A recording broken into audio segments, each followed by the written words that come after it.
श्रीराम विजय ग्रंथ अध्याय 3.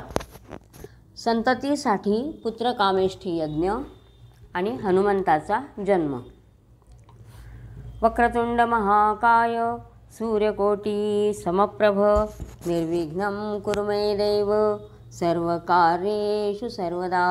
गणनाथ गणपती रविशुक्र बृहस्पती पंचेतानि स्मरे नित्यं. श्रीराम विजय ग्रंथ प्राकृतवाणी प्रवर्तते श्रोता वक्ता सावधाना भवन्तु. श्री गणेशाय नमः. सीतारामचंद्राभ्याय नमः.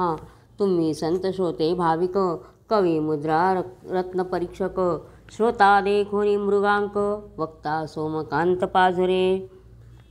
तुम्ही बोध समुद्रीची मुक्ते पवित्रे की चैतन्य नभीची दिव्य नक्षत्रे की वैराग्यवनीची सुमने विचित्रे संत रूपे विकासली. निवडली रामकथा मृतपात्रे की ज्ञानभरित पिकेली क्षेत्रे की भजनपंथीची सरोवरे संत रूपे भरले हो. की भवजल दजाल प्रभंजन की भवजल दजाल प्रभंजन अज्ञानतिमिरच्छेदक चंडकिरण जो का मदगज विदारक पंचानन मत्सर कानन दहन जो. तर श्रोत्यांना श्रीधर हे विनंती करतायत आणि त्यांची स्तुती करतायत की तुम्ही कसे आहात. कवीचे रत्न गुणरूपी रत्न पारखणारे असे तुम्ही आहात म्हणे. किंवा बोध समुद्राचे जे मोती आहेत ते तुम्ही वेचणारे आहात असं हे श्रोत्यांचं स्तुती करतायत. किंवा वैराग्यवनीची सुमने तुम्ही आहात म्हणे असं हे. आणि भजनपंथीची सरोवर जे संत रूपाने भरली हे सर्व तुम्ही आहात. राम विजय ग्रंथ वैरागर साहित्य रत्ने निगती अपार ही तुम्ही अंगीकारावी वारंवार कासयासी प्रार्थावे. तर ह्याच्यातून जे काही रत्न निघत आहेत रामविजयातले जे साहित्य रूपांचे जे शब्द किंवा ज्या कथा येत आहेत तर त्यांचा तुम्ही अंगीकार करा. याची मी तुम्हाला आता प्रार्थना करायची सुद्धा गरज नाही म्हणे. तर त्याच्यातून जो मध येतो तुम्ही सेवन करा असं सांगता येते. कमळकोशीचा मकरंद भरा हे न लगे सांगावे भ्रमरा राजहंसासी घे मुक्तचारा ऐसे किमर्थ प्रार्थावे. भुंगा असतो त्याला सांगावं लागतं का मध चाखून घे तर नाही. किंवा राजहंसाला सांगावं लागतं का की मोत्याचा चारा खा. त्याप्रमाणे तुम्ही सर्व ह्याचा आनंदाने श्रवण करा हा ग्रंथ. शीतळ होई चंद्रमंडळा कासया सांगावे वेळोवेळा मित्रासी प्रकाशा गळा पाडी कासया म्हणावे संतांसी धरा क्षमा शांती ऐसे वदे तोच मंदमती प्रेमळासी करी भक्ती सांगावे न लगेची हे तैसे तुम्ही पंडित ज्ञानघन करा सुरस कथा रामकथा श्रवण हे वारंवार म्हणता दूषण वक्तयासी झगटेल. तर चंद्राला काही सांगायची गरज नाही की तू थंड राहा. किंवा सूर्याला सांगावं लागत नाही की तू प्रकाश पाडासो. किंवा संतांना सांगावं लागत नाही की तुम्ही मनामध्ये शांती धरा. आणि असं जर सांगितलं तर वक्त्यालाच हे पडतं म्हणे प्रश्न पडतो की असं आपण काय सांगणार आहे म्हणून. असो पूर्वाध्यायी कथा निश्चिती सांगितली रावणाची उत्पत्ती कौशल्या दशरथ अयोध्येपती नेऊनी विधीने स्थापली सूर्यवंशभूषण अद्भुत अयोध्यापती राजा दशरथ ज्याची पट्टराणी विख्यात कुशल बहुत कौशल्या सुमित्रा कैकयी स्वरूपवंत दोघी सवरी राव दशरथ आणि कसाच्छे परिणीत भोगांगना सुंदरा. तर त्यांनी अयोध्येला ब्रह्मदेवानी दशरथ राजाला आणि त्यांची जी पट्टराणी होती कौशल्या त्यांना दोघांना अयोध्येमध्ये नेऊन त्या राजाचा अभिषेक केला. दशरथ राजाचा राज्याभिषेक केला. त्यानंतर त्या राजाच्या परत 2 लग्न झाल्या आणि सुमित्रा आणि कैकेयी अशा 2 पत्नी मिळाल्या. आणि त्याच्यानंतरसुद्धा आणि 700 लग्न केले. 700 मुलींना त्यांचे हे केलं. दशरथ राजाने लग्न केलं 700 मुलींशी. ज्ञानकळा कौशल्या सती सुमित्रा केवळ सद्भक्ती कैकेयी ते कपटक प्रवृत्ती रजतमय युक्त सर्वदा. तर यांच्यामध्ये सुमित्रा आणि कौशल्या ज्ञानाने भरले. त्यांच्यामध्ये शांती दया सर्व होतं. पण जी कैकई होती ती कपटी होती म्हणे. केवळ विवेक मूर्तिमंत तोच अज पाळसुत दशरथ, तो परमयोद्धा रणपंडित धनुर्विद्या सर्व जाणे. तर तो राजा अज राजाचा मुलगा कोण? दशरथ. तर तो कसा होता? त्याला सर्व धनुर्विद्या येत होत्या. म्हणजे इतका पारंगत होता तो. अंधारामध्ये शब्दवेधी होता. अंधारात त्याला बाणाचा याचा श्वापदाचा आवाज आला त्या दिशेने तो बाण सोडायचा. अंधारा माझी शब्द उठता, तेथेची बाण मारी अवचिता.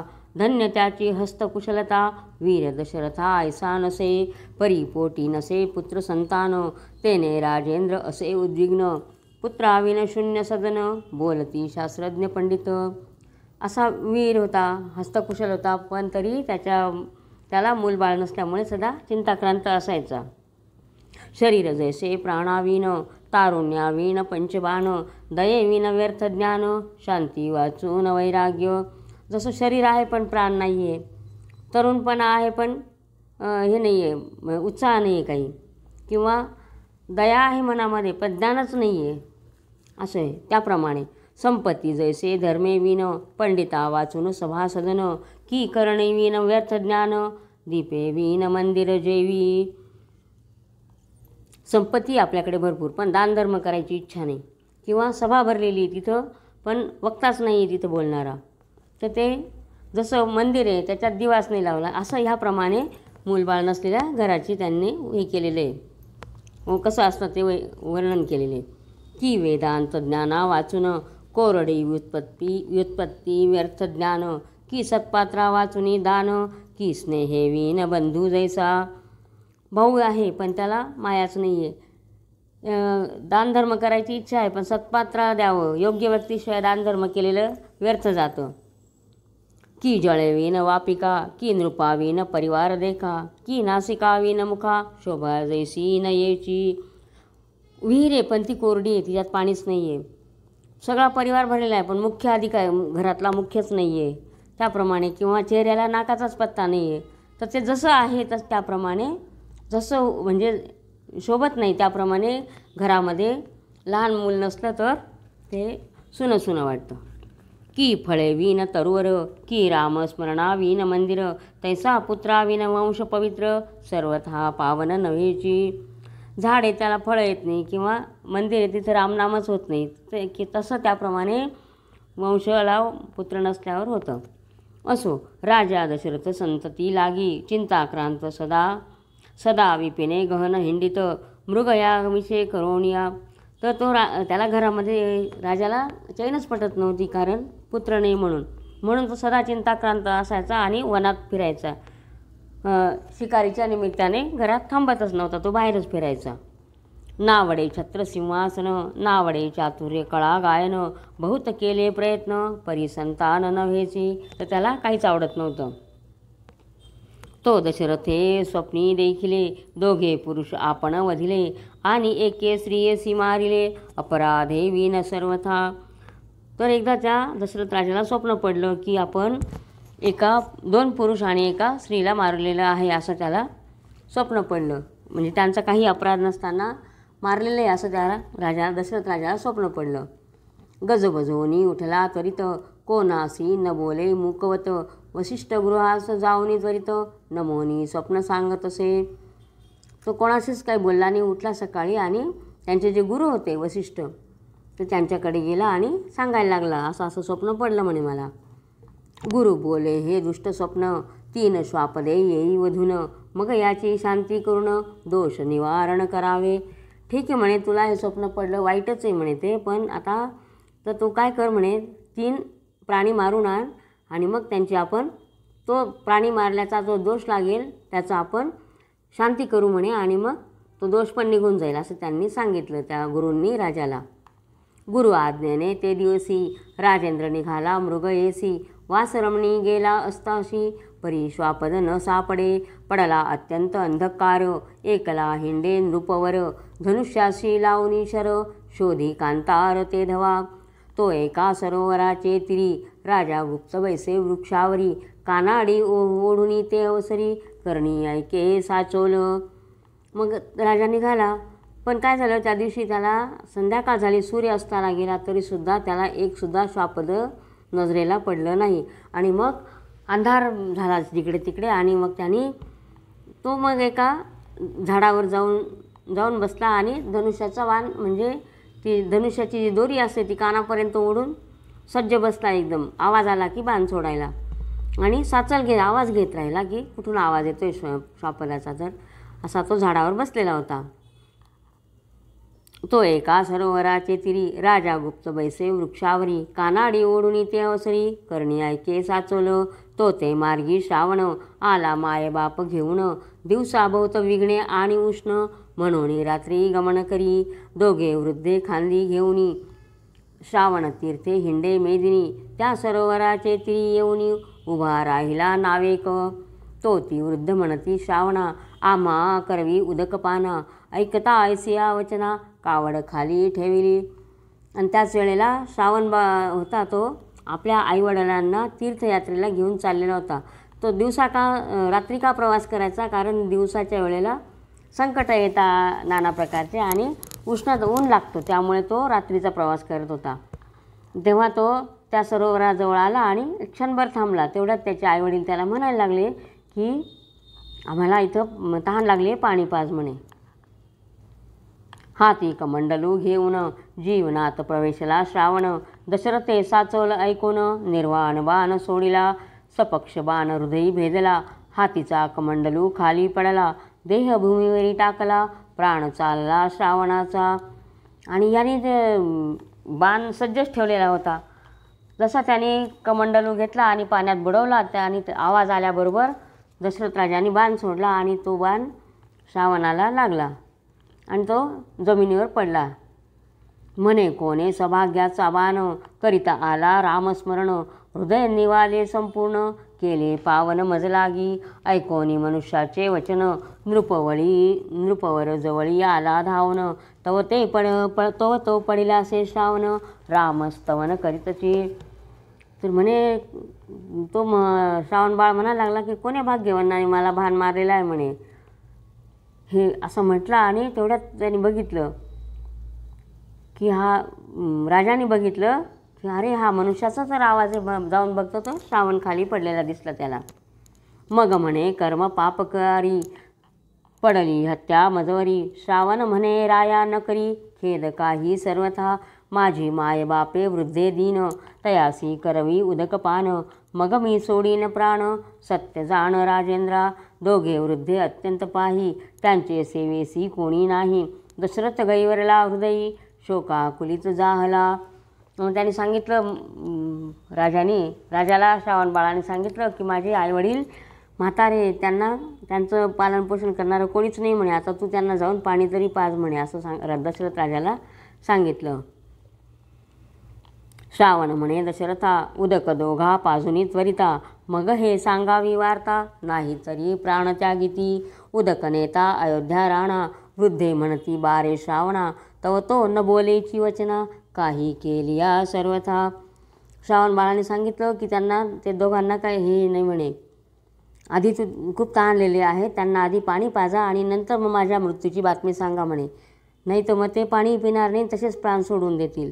तेव्हा त्या राजाने पाणी नेलं त्यांना द्यायला आणि काहीच बोलत नव्हता. तेव्हा ते दोघं म्हणत होते का म्हणे तू बोलत का नाही म्हणे, श्रावणा तू का बोलत नाही, असे ते दोघंही म्हणायला लागले त्या दशरथ राजाला.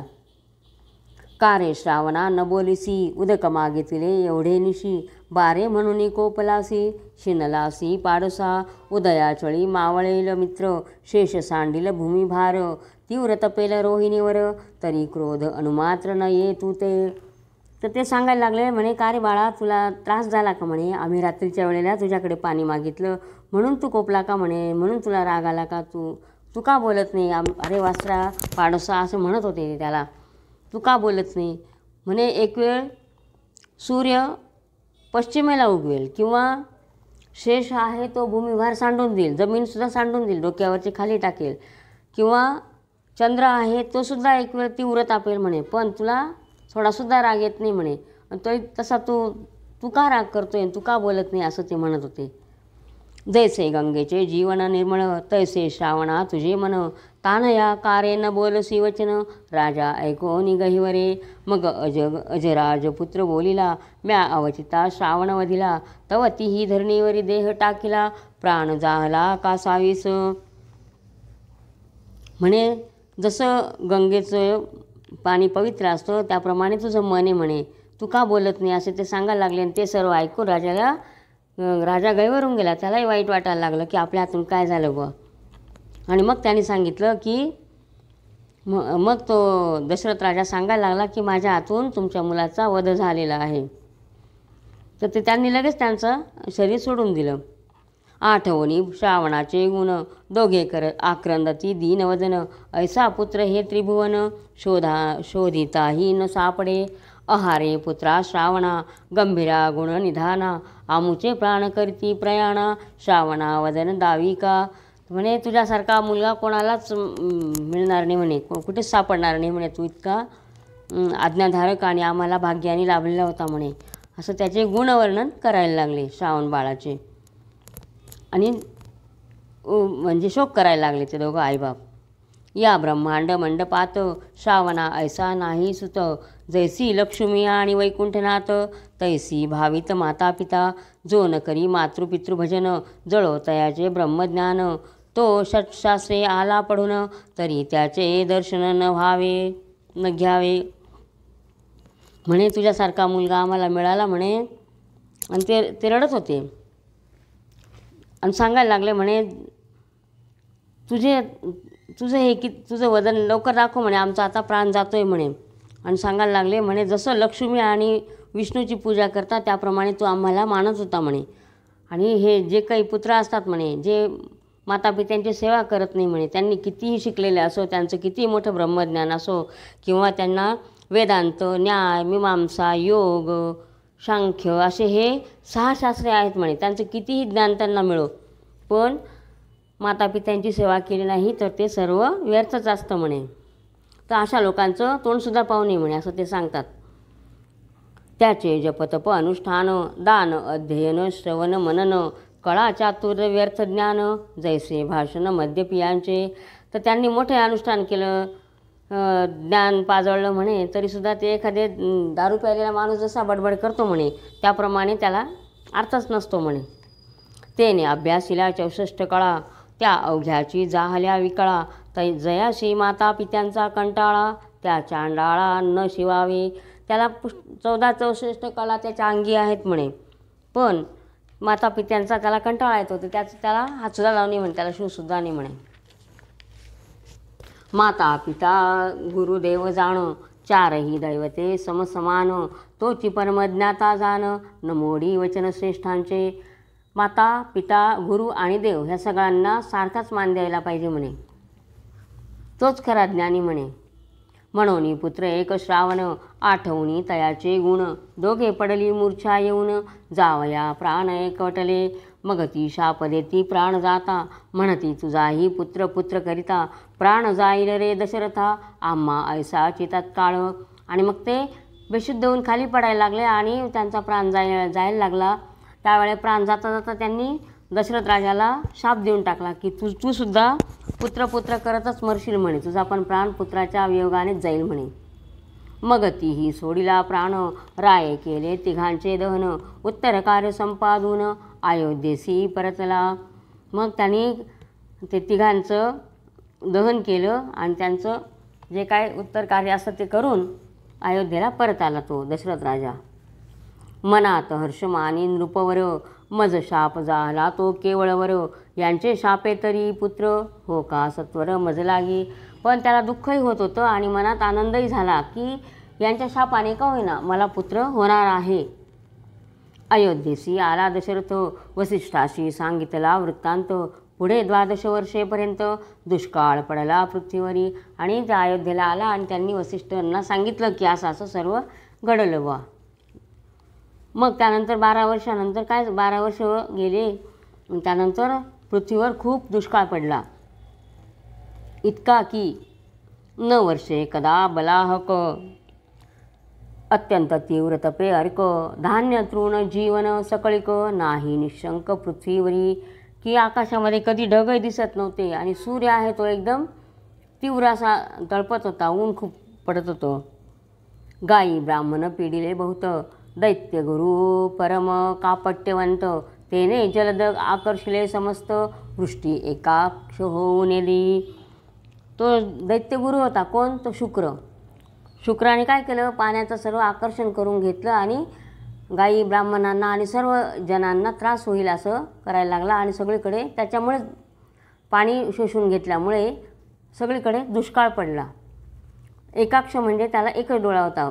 शुक्राचार्य दैत्यांचे जे गुरु होते. वृष्टी जाहलिया परिपूर्ण, सुखी होतील गो ब्राह्मण, ते करतील महायज्ञ, सुरास पूर्ण बळतेने. वृषपर्वा दैत्येंद्र थोर, त्यासी साह्य जाहला शुक्र, निर्जर भारांसहित शक्र, युद्ध करीत तयांसी. तर ते दैत्यांनी म्हणजे तो का बरं त्यांनी हे केलं का, देव ऋषी हे यज्ञ करता, यज्ञ केल्याने पाऊस पडतो, मग यज्ञच होऊ द्यायचा नाही म्हणून त्या शुक्राचार्यांनी दुष्काळच पाडला. त्यामुळे ऋषी ब्राह्मण सगळे कोणीच यज्ञ करत नव्हते.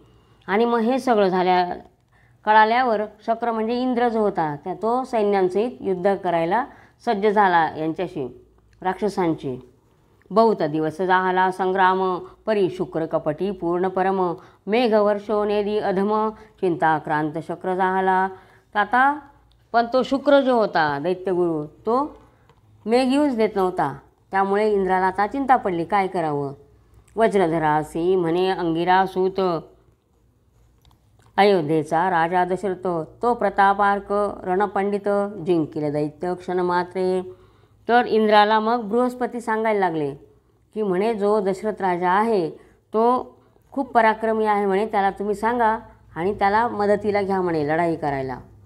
मग मातली आणि विजयरथा, मूळ पाठविले दशरथा, मातली सांगे समूळ वार्ता, अनावृष्टी कारणे.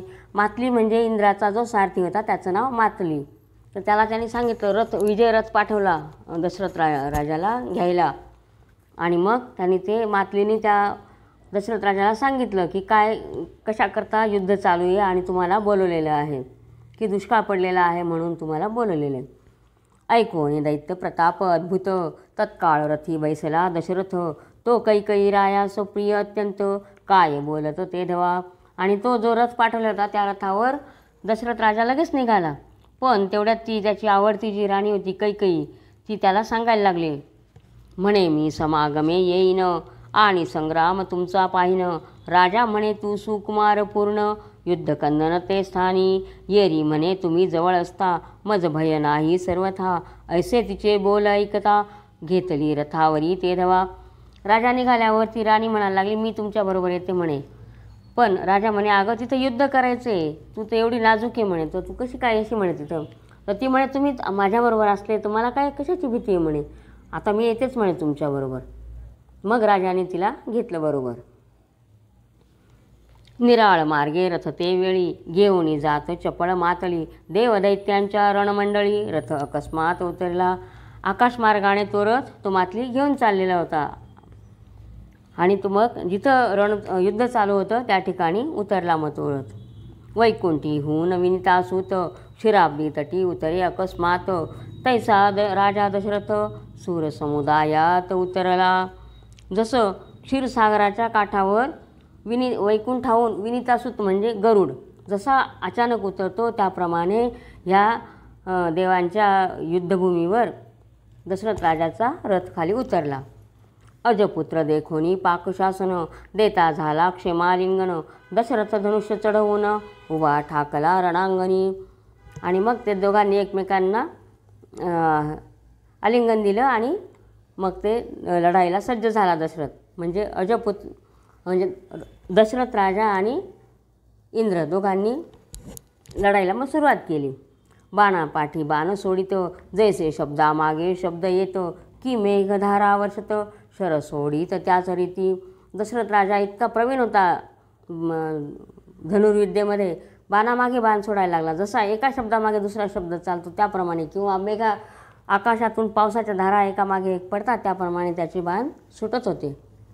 जैसा मेघा बाहेर निवडून, निगती कल्पांत सौदामिनी तैसा एक एक बाण तुनी रान तुनी ओढुनी काढी दशरथ. जसा आकाशातून जशा विजा एकामागे एक चमकतात त्याप्रमाणे पटापट भात्यातून बाण तो काढत होता आणि बाण सोडत होता. दैत्यांची शिरे अकस्मात गगनी उडती असंख्यात जैसे वृक्षावरुणी पक्षी उडत प्रातःकाली एकदाची. जसे सकाळच्या वेळेला आकाशात झाडांवरून पक्षी उडतात त्याप्रमाणे दैत्यांचे शिर उडत होते, म्हणजे डोके उडत होते. मारिले दैत्यभार तेव्हा तो पुढे आला वृषपर्वा कपटकळा युद्धमावा नाना प्रकारे दावित परी दशरथ वीर समर्थ कापट्य विद्या नचले तेथ जैसे मूर्खाचे वाग्जाळ समस्त उच्छेदी पंडित एक शब्दे. तर ही अशी लढाई सुरू आहे आता. नाना परी दशरथ वीर समर्थ कापट्य विद्या नचले तेथ जैसे मूर्खाचे वाग्जाळ समस्त उच्छेदी पंडित एक शब्दे. जैसा मंत्रवादी महामती त्यापुढे भूतचेष्टा न चालती तैशा दशरथापुढे युद्धगती कदा न चालती तयाच्या. तो वृषपर्वा कपट करून त्याच्याशी युद्ध खेळायला आला, पण त्याच्यापुढे हे कापट्यभाव त्याचा काही दशरथापुढे चाललाच नाही. देखोणी दशरथाचा प्रताप तेव्हा विरथ जाहला वृषपर्वा पाठी देऊनी तेधवा निघता जाहला सवेग. घृते शिंपिला वैश्वानर तैसा क्रोधानमान झाला शक्र रथी बैसोनिया शर सोडिता जाहला प्रतापे. जसं यज्ञामध्ये किंवा जाळामध्ये अग्नीमध्ये जर तूप टाकलं तो कसा प्रखर होतो त्याप्रमाणे इंद्र संतापला आणि परत लढाई करायला सुरुवात झाली. जात वेदा श्रुते अवसरी सोडिता जाहला देवांवरी अयोध्याधीशे झडकरी जलदाश्र प्रेरिले. मग एकामागे एक बाण चालू होते आणि अशा लढाई चालू होती त्यांची. शक्रे वातास्त्र सोडिले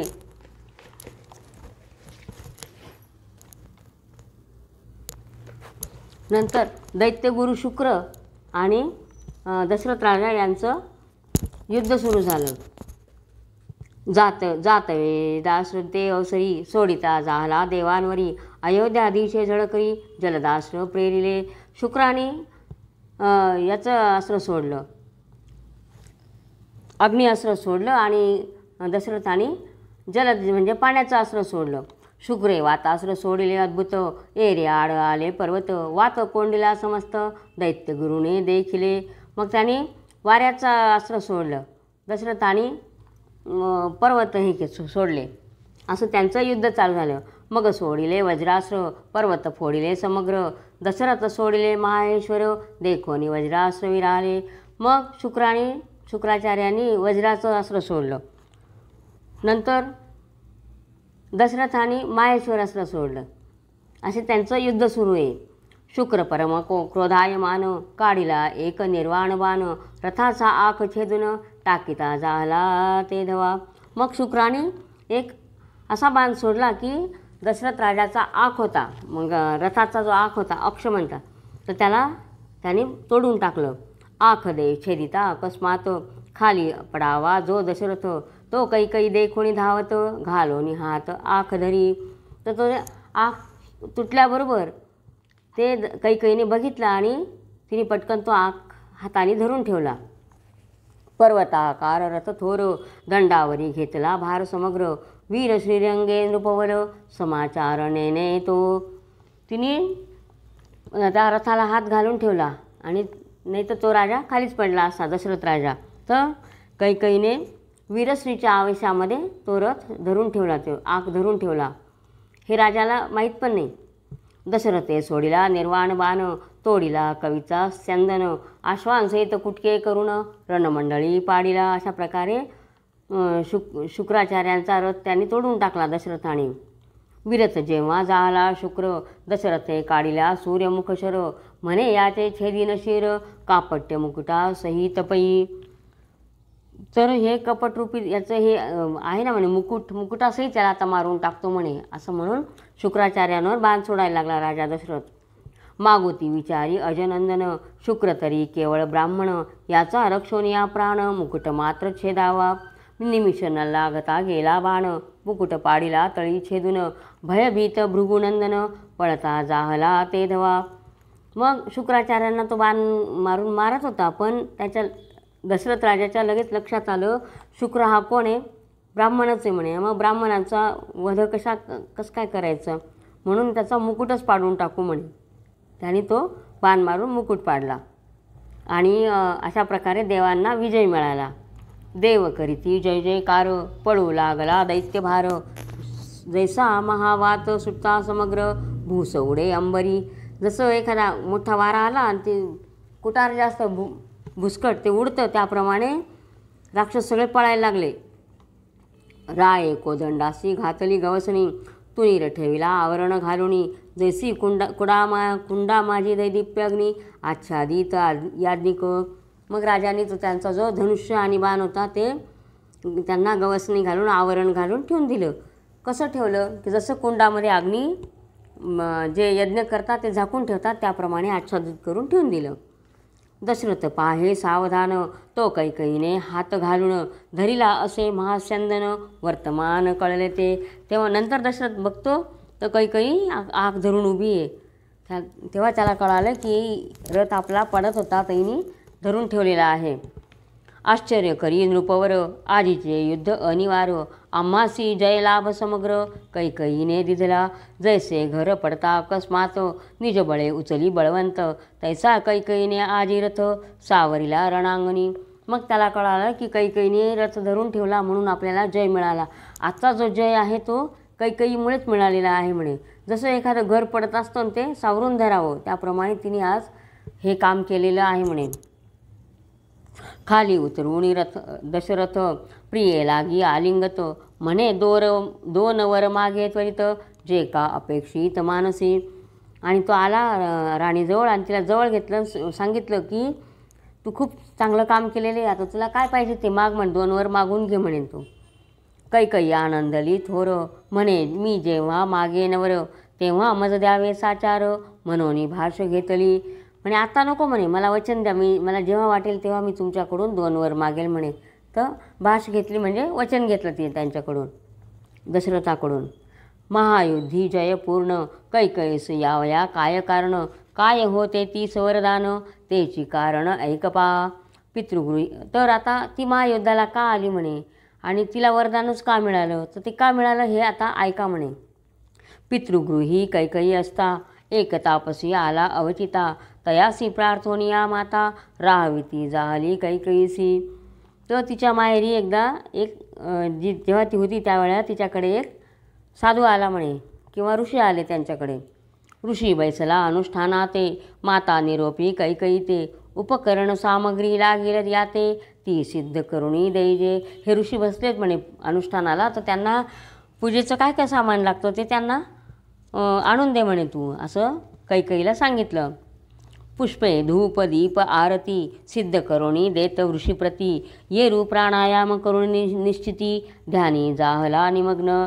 मग तिने जे साहित्य आणून दिलं होतं त्याप्रमाणे ते ऋषींनी धूप दीप आरती सर्व देवाची पूजा वगैरे केली आणि आता ते ध्यान लावून बसले. तव कैकईने घेऊनी मस, लाविली ऋषीच्या मुखास, ध्यान जाहलिया तो महापुरुष, स्वमुख करे पुसतसे. तर कैकई तिथं बघत होती, ते ऋषी ध्यानाला बसल्याबरोबर तिने काय केलं, त्या दिव्याचं जे काळं होतं ते ऋषींच्या तोंडाला लावून दिलं. नंतर त्या ऋषींचं ध्यानातून बाहेर आल्यानंतर त्यांनी तोंड पुसायला लागले, तर हाताला त्यांच्या काळं लागलं. तो हस्तास लागले काळे, कर्तृत्व कुमारीचे कळले, ऋषीने शापले ते वेळे, वदन काळे तुझे हो का. आणि मग त्या ऋषीला राग आला की माझ्या तोंडाला हिने काळं लावलं, आणि त्या मुलीला म्हणजे कैकईला त्यांनी शाप दिला की तू माझं तोंड काळं केलं ना, तर तुझंही तोंड काळं होईल म्हणे. तुझवरी अपयश येईल प्रचंड, जगात होईल काळे तोंड, पुत्रद्वेष करीतील उदंड, नसते बंड वाढविसी. तर तुला जीवनामध्ये अपयश येईल म्हणे आणि तुझं तोंड जगात काळं होईल आणि पुत्रसुद्धा तुझे द्वेष करायला लागतील म्हणे. मातेने समाचार ऐकून, वेगी धरले ऋषीचे चरण, स्वामी कैकई बाळ अज्ञान, नेनोनी कर्म केले हे. तिच्या आईने बघितलं की आपल्या मुलीला शाप मिळालेले, तेव्हा ती घाईघाई आली आणि त्या ऋषींचे पाय धरले आणि सांगितलं कैकई लहान आहे म्हणे, तर तुम्ही असं नका करू, तिला उशाप द्या म्हणे. काही द्यावे जी वरदान, मग ऋषी कृपाळू होऊन, म्हणे संग्रामी पती लागून, जय देईल महारणी. तर मग हिला वरदान काय दिलं की पती जेव्हा तिचा लढाईला जाईल तेव्हा ही पतीला सहाय्य करेल आणि विजय मिळेल म्हणे मग पतीला तिच्या. पूजा सामग्री दिधली समस्त, तरी हा हस्त होईल यशवंत.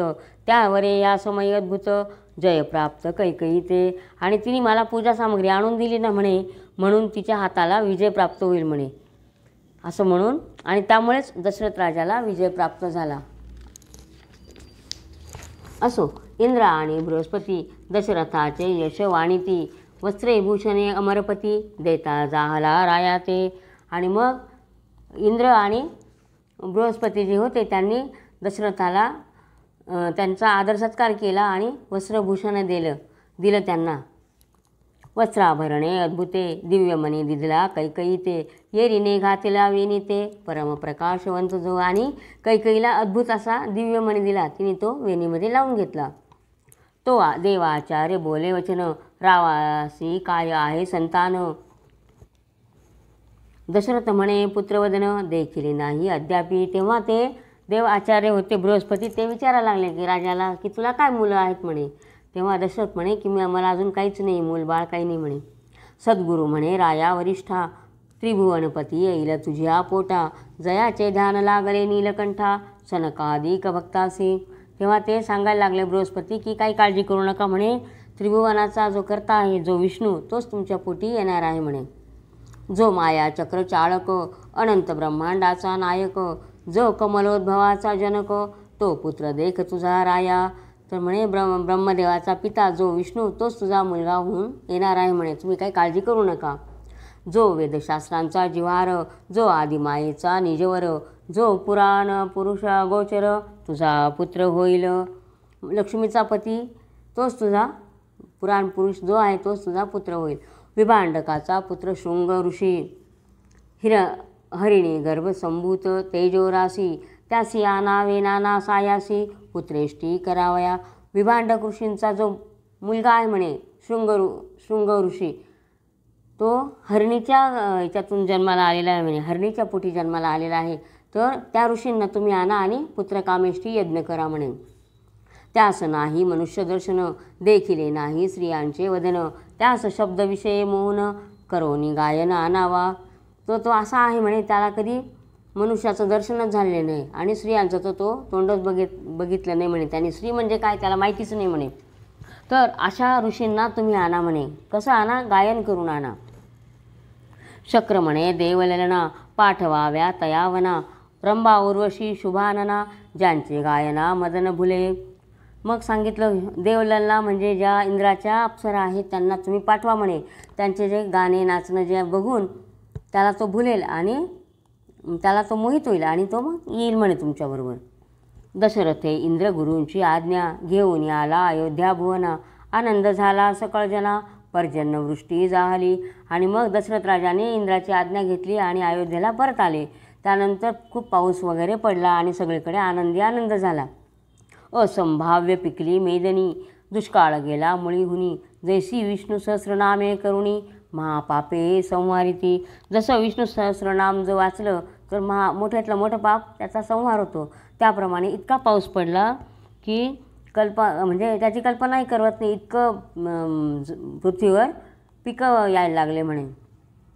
इकडे विना टाळ मृदुंग, झल्लरी किंकिणी उपांग, देवांगना घेऊन उपभोग, वना सवेग चालल्या.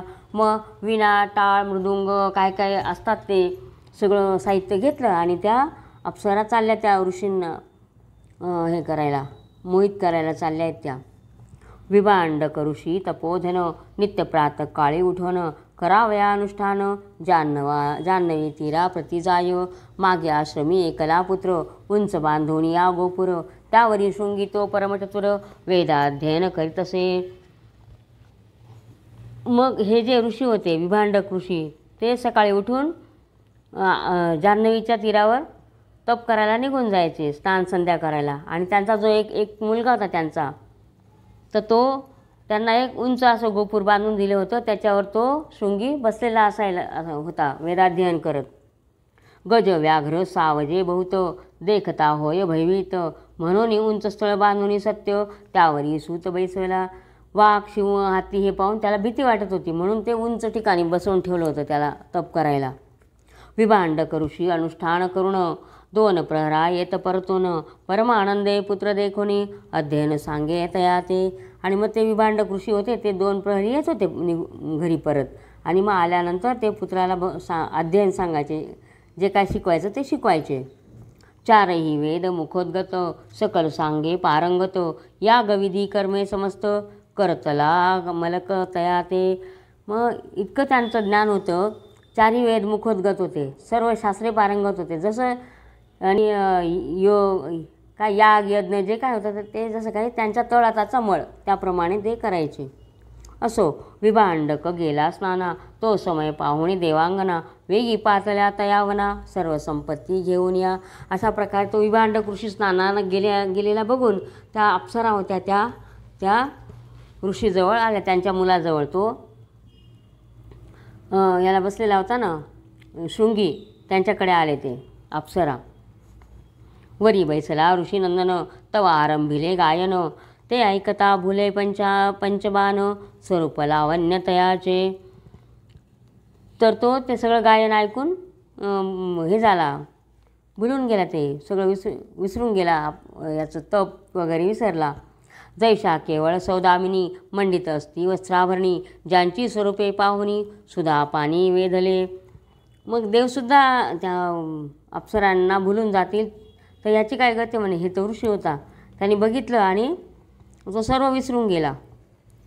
टाळ मृदुंग सुस्वर, गायन ऐकुनी ऋषीपुत्र, वरोणी पाहे सादर, स्वरूप सुंदर न्याहाळोनी, तव नेत्र कटाक्ष हाव भाव, दाविती नाना परिचय लाघव, शृंगीची देखताच अपूर्व, भय वाटे मानसी.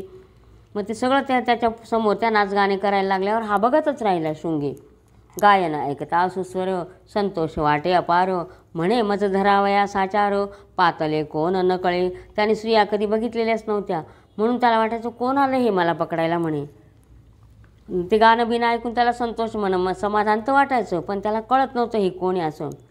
भय करून ते वळा, शृंगी वायू वेगे पळाला, सवेची विलोकी परतोनी डोळा, सुंदर स्वरूप तयांचे.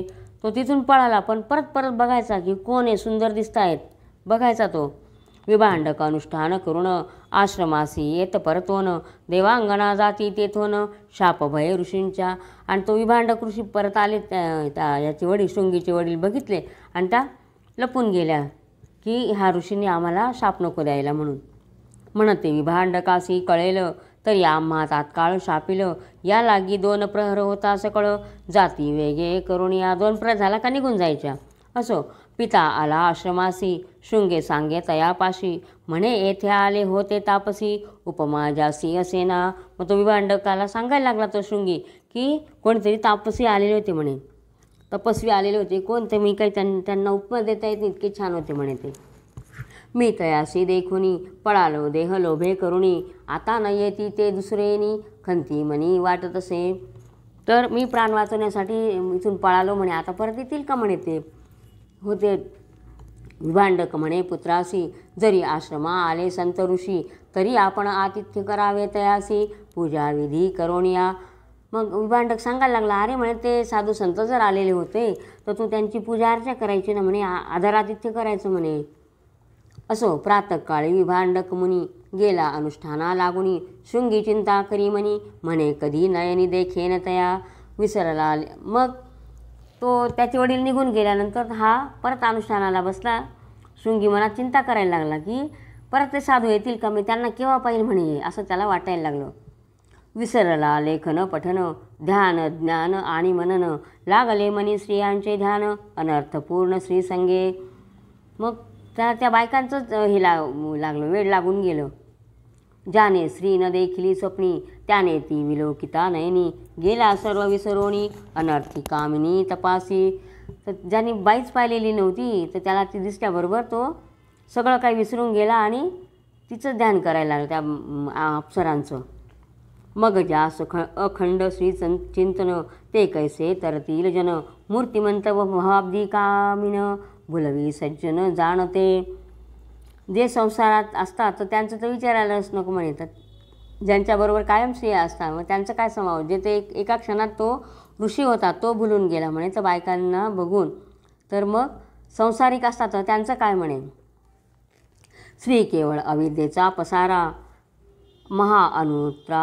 अनृता अविचारा. स्त्रिया फार खोट्या असतात म्हणे. ज्यांच्या अविद्या असते म्हणे त्यांच्याजवळ ज्ञान नाही, काही नाही. सकळ असत्याचा थारा, भयन धरी पापाचे. ते सगळं पापाचं आश्रयस्थान आहे म्हणे ते. श्री अनर्थाचे गृह सबळ, की कलहाचे महामूळ, की विषवल्लीच केवळ. श्री रूपे विस्तारणी. श्री म्हणजे अनर्थ म्हणे सर्व, विषवल्लीच असं तिथं सांगितलेलं आहे. श्री कामाची विशाळ दरी, की ते क्रोध व्याधीची जाळी खरी. तर क्रोधरूपी जो वाघ आहे त्याची ती जाळी आहे म्हणे श्री म्हणजे. की ते पाप समुद्र लहरी, की ते भजन असत्याचे. सर्व असत्य खोटं पापी जे काय असेल ते सर्व स्त्री असतात म्हणे. की ते दुःख वृक्षाचे श्रेष्ठ फळ, की ते मोहाचा पर्वत सबळ. की ते मत्सर वनची केवळ, किंवा भ्रांती अवतरी. मद मत्सर मोह जे काय असतं ते सर्व स्त्रियांमुळेच असतं म्हणे. की दंभची मूर्तिमंत विरूढला, की अहंकार श्रीगड बांधिला. की मूर्खत्व सकळ त्या स्थळा, मिरास करुणी राहिले. तर स्त्रीमध्ये जे काय आहे समुद्राची, पापरूपी समुद्राची लाट आहे म्हणे, किंवा दुःखरूपी किल्ला आहे म्हणे. असं सगळं तिथं तिच्याजवळ आलेलं आहे म्हणे. की श्री मूर्तिमंत भवव्याधी, की षडूर्मीची भरली नदी. की सकळ विकारांची मांदी, यात्रेस आली त्या ठाया. जे काय आहे काम क्रोध मद मत्सर जे काय सर्व ते स्त्रियांच्या तिथं असतं म्हणे. कवणे निर्मिली विकारांची मांदी, यात्रेसी आली त्या ठाया. कवने निर्मिली ते हे कुऱ्हाडी, सबळ पुण्य वृक्ष तोडी. की अविश्वासाची बेडी, जीवाच्या पायी ठोकली. ही कुऱ्हाड आहे म्हणे. आपण जे काय पुण्य करतो तो पुण्याचा वृक्ष तोडणारी स्त्री ही कुऱ्हाड आहे. की तिच्याजवळ सगळं, किंवा जीवाच्या पायामध्ये अविश्वासाची बेडी आहे ती स्त्री म्हणे. की स्वर्ग मोक्ष अर्गळा सत्य, दर्शने पुरुषाचे चित्त हरित चोरित. स्पर्श बळे वीर्य हरित, आसुरी प्रत्यक्ष कामिनी. स्वर्गाला मोक्षाला जाण्याला ती अडथळा करते म्हणे, अशी ही स्त्री असते म्हणे. कौटिल्य दंभ संयुक्त, क्षमा शौच विवर्जित. महामंत्राचे सामर्थ्य, क्षणे हरित न कळेची. तर तिच्याजवळ शुद्धता नाही आहे म्हणे. जे काय असं महामंत्र सगळं ती हिरावून घेते म्हणे. दान धर्म काही करू देत नाही, काही नाही असं. गौडी माधवी पैष्टी तिन्ही, मदिरा आयशा प्रगटजनी. चौथे मद्य ते कामिनी, दुर्गंधी खाणी पापांची. जशा मदिरा असतात म्हणे, दारूचे प्रकार दिलेले. गौडी माधवी पैष्टी ह्या 3 तर मदिरा आहेतच म्हणे. आणि चौथी मदिरा म्हणजे स्त्री. मदिरेची उपमा दिलेली आहे तिला. आणि ती अशी दुर्गंधी येते म्हणे दारूसारखी. काय विद्या काय तप, कायसे ध्यान काय तप. कायसा ज्ञान खटाटोप, हरिले सर्व स्त्रियांनी. जिव्हा दग्ध परान्ने पाही, हस्तदग्ध प्रतिग्रही. मन दग्ध श्रीचे ठाई, करुणी काय जपतप. जिभेला तिच्या म्हणे सर्व बाहेरचं खायची इच्छा होते, किंवा दुसऱ्याकडचं मला केव्हा मिळेल, प्रतिग्रह म्हणजे दुसऱ्याकडचं घेण्याची इच्छा होते म्हणे. असं हे स्त्रीचं मन असतं. व्यर्थ करीती पुरश्चरण, स्त्रियेचे हरोणी नेले मन. करू बैसता जो ध्यान, तो ध्यानी चिंतन स्त्रियेचे. काय अध्ययन काय कीर्तन, व्यर्थ केले पुराण श्रवण. काय धरुणी धर्मदान, स्त्रियांनी मन हरियेले. श्री स्वरूपाची धरोणी दिवी, महानरकाची वाट दावी. 6 ज्ञान ही भुलवी, वनी हिंडवी विषयाचिया. की काळे दूती पाठविली देखा, चाळवणी नेक महानरका. दुराविले मोक्ष सुखा, अधपाती पाडिले. अशी हे स्त्रियांचं हे केलेले वर्णन केलेले आहे, अशा असतात म्हणे. आता असो हा अनुवाद, जरी कृपा करील ब्रह्मानंद. तरीच तुटेल भवबंध, हृदयी बोध ठसावे. जरी कृपा करील जगज्जीवन, तरी हरिरूप दिसे जनवन. कैसा पुरुष नपुसक कामिन, व्यापिले पूर्ण श्रीरामे. नर नारी मिथ्याभास, अवघा ओतला पुराण पुरुष. जय कृपा करील सर्वेश ब्रह्मानंद स्वामी पै. असो आता शृंगी म्हणे असं आता देवच आम्हाला तारेल म्हणे या स्त्रियांच्या याच्यातून. असो आता शृंग ऋषी म्हणे कधी येतील येतापसी. तो अकस्मात त्या समयासी रंभा उर्वशी पातल्या. तर त्या शृंगीनी स्त्री म्हणजे कधी काही पाहिलेलं नव्हतं. त्याला वाटायचे ते तपस्वीच आहेत आणि ते कधी येतील असं तो मनात चिंतन करायला लागला त्या अप्सरांचं. उत्तम स्वरूपे मंजुळ गायन सुंदर मुख आकर्ण नयन शृंगी लागी खुणावून कामभाव दाखविती. तर त्या शृंगीला खानाखुणा करून त्या रंभा उर्वशी ज्या अप्सरा होत्या त्याला बोलावू लागल्या गाणे बिणे म्हणून. नाना पक्वाने अमृत फळे शृंगीस देती बहु रसाळे. मग तो उतरवणी खाले जवळी येऊनी बैसला. त्यांनीच ते नाना प्रकारचे फळं वगैरे आणले आणि त्यांनी त्या शृंगीला द्यायला खाली बोलावून घेतलं आणि द्यायला लागल्या त्या फळं बिळं आणि त्या जाऊन बसल्या त्याच्याजवळ. तयासी पुसे आवडी करून सांगा तुमची नाम खून. ही गलंडे काय म्हणून वक्षस्थळी तुमच्या पै. येरी गदगदा हसती तुझी आ माथा शृंग निश्चिती. मनोनी शृंग ऋषी म्हणती तुझ लागी ऋषीपुत्रा. आमुचे नाव गलंड ऋषी बहुसुख असे आम्हापाशी. येरू म्हणे ते दाखवा आमासी चवी कैसी पाहो पा. त्या म्हणती जी तत्वता कामासन तुझ शिकवू आता. तो मदने मोहिले ऋषीसुता आसक्त सुरता लागी होय. तर तो त्या पूर्ण भुलून गेला आणि त्या अप्सरांकडे जायला लागला तो शृंगी. मग तो म्हणे मी तुम्हा आधीन जिकडे न्याल तिकडे येईन. मग त्यांनी विमानी बैसवून आणिला अयोध्येसी. मग तो इतका त्यांच्या आहारी गेला अप्सरांच्या. म्हणे तुम्ही जे काय सांगाल ते मी सर्व ऐकायला तयार आहे म्हणे. मग त्या म्हणे चल म्हणे आता तुला आम्ही घेऊन जातो. मग त्यांनी त्याला विमानात बसवलं आणि अयोध्येला आणलं. दशरथे करुणे नमस्कारो केला बहुता आदर. म्हणे महाराज तुम्ही बहुथोर दर्शन आम्हा दिधले. आणि मग दशरथाच्या राज्यात त्या ऋषींना आणलं आणि मग दशरथाने त्यांचा आदर सत्कार केला. मग पाळक कन्या आपुली शृंग ऋषीस दिली. लग्न सोहळा त्यावेळी 4 दिवस झाला आणि त्यांची जी मानलेली कन्या होती त्यांनी त्या शृंग ऋषीला दिली आणि त्यांचं लग्न लावून दिलं. मग ऋषी मिळविले बहुत जे शापानुग्रह समर्थ. वसिष्ठ मुख्य आचार्य जेथ न पडे पदार्थ न्यून काही. आणि मग हे करायला लागले यज्ञाला सुरुवात केली. इकडे ज्ञानी पाहे विभांड कमुनी जो तो स्त्रियांनी सुतनेला चाळवूनी. परमक्रोधाविष्ट होनी अयोध्येसी पातला. ते विभांडक मुनी आले आणि त्यांनी बघितलं की आपला मुलगा काही दिसत नाही आणि त्यांना कळालं की ह्या अप्सरांनी याला अयोध्येला नेले आहे आणि त्या राग आला आणि तो अयोध्येला येऊन लागला. ते ऋषी विभांडक ऋषी येऊन लागले. तो ऋषी वेष्टीत देखिला कुमार जैसा नक्षत्री वेष्टीला रोहिणीवर की किरणी वेष्टीला दिवाकर तैसा स्वसूत देखला. ज्याप्रमाणे नक्षत्रामध्ये चंद्र असतो किंवा किरणांमध्ये सूर्य असतो त्याप्रमाणे ऋषींच्या मंडळामध्ये त्यांचा तो कुमार बसलेला होता. असं हे त्या विभांडक मुनींनी बघितलं. सुष्णा देखुणी नयनी विभांडक निवाला म्हणी. दशरथ लागला ऋषीचरणी आनंदे करुणी ते धवा. आणि मग त्यांनी बघितलं आपली सून पण आहे म्हणे. मग तेव्हा त्यांना आनंद झाला आणि मग ते दशरथ राजांनी त्यांचे चरणवंदन केले. विभांडक आनंदे बहुत नृपासी आशीर्वाद देत. तुझं होतील चौघे सूत जे का समर्थ त्रिभुवनी. असो यज्ञमंडपी शृंगी आपण सकळ ऋषीमंडळ घेऊन. स्वाहाकारासी अवदान मंत्रयुक्त टाकत. पूर्णाहुतीची काळी प्रत्यक्ष प्रकटला ज्वाळा माळी. जैसा सूर्य उदयाचळी प्रातःकाळी अकस्मात. आणि मग यज्ञ सुरू झालेला होता आणि आहुती टाकत होते. स्वाहाकार करून आहुती टाकत होते आणि त्यांनी जेव्हा पूर्णाहुती करायला लागले तर त्यावेळेला यज्ञामधून एक प्रकटला देव प्रकटला त्याच्यामधून. जैसा सूर्य उदयाचळी प्रातःकाळी अकस्मात. त्याच्यातून एक सूर्यासारखा तेजस्वी असा देव प्रकट झाला. चत्वारी शृंग द्विमूर्धान सप्तपाणी त्रिचरण. तर त्याला 4 शिंगे 2 मस्तके 7 हात 3 पाय असा तो यज्ञपुरुष त्याच्यातून निघाला. चत्वारी शृंग द्विमूर्धान सप्तपाणी त्रिचरण देखता यज्ञ नारायण ऋषीजन सुखावले. त्याच्यातून तो देव प्रकट झाल्यानंतर सगळे ऋषींना आनंद झाला. हाती पायस ताट भरून शृंगी पाशी देत कृशान म्हणे अवलंबे पिंड करून तिघी राणी आस देई.